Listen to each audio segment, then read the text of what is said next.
আমাৰ যিসকলে আপোনালোক বহি লওক, বহি নল'লে আকৌ পিছত কথা পাতিব ভাল নালাগিব, বহি লওক, মই মাতি আনি আমাৰ যিসকলে আপোনালোক বহি লওক, বহি নল'লে আকৌ পিছত কথা পাতিব ভাল নালাগিব, বহি লওক, মই মাতি আনি কথা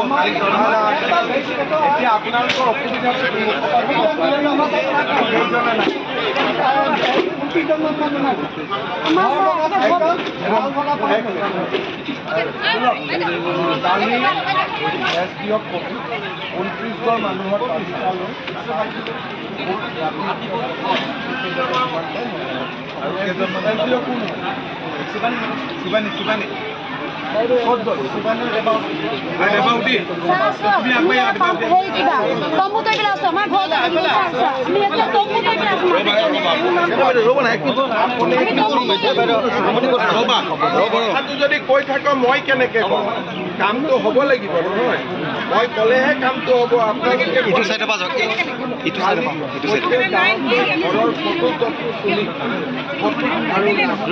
কেমেৰা খুলিছোঁ হ'ব দেউতা, মই অথনি কৈছিলোঁ নহয় কালিতকৈ সোনকালে নহ'ব, মই আপোনাক কালি কৰিছোঁ।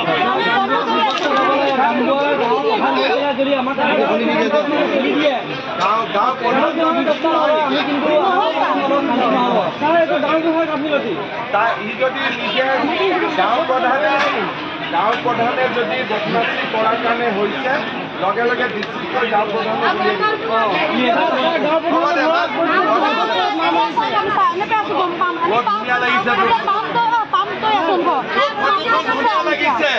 ধুনীয়া ফটো হৈছে।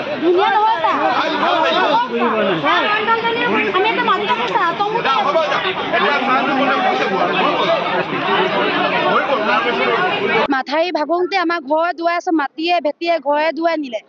ডিচি ছাৰ আহিলে, ডিচি ছাৰে কৈ কৈছে যে 10-15 দিনত ঘৰ পাবি বুলি, এতিয়ালৈকে পোৱা নাই। তাৰপৰা যিখিনি নাম আহিছে, ঘৰ নভগাখিনি নাম আহিছে। আমাৰ ঘৰৰ ধোৱাবোৰ বঙাল বগাবোৰ আমাৰ নায়ে অহা নাম।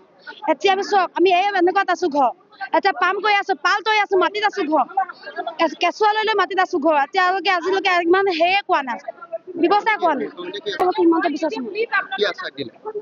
আছা হ'ব বুলি কৈছে, এতিয়া হয় নে নহয় নাজানো, কিমান দিনত এতিয়া হয়। এতিয়া আমাক যাতে সোনকালে কৈ দিয়ক, আমি থাকিবলৈ ব্যৱস্থা কৰি দিয়ক, আমাক থাকিবলৈ আমাৰ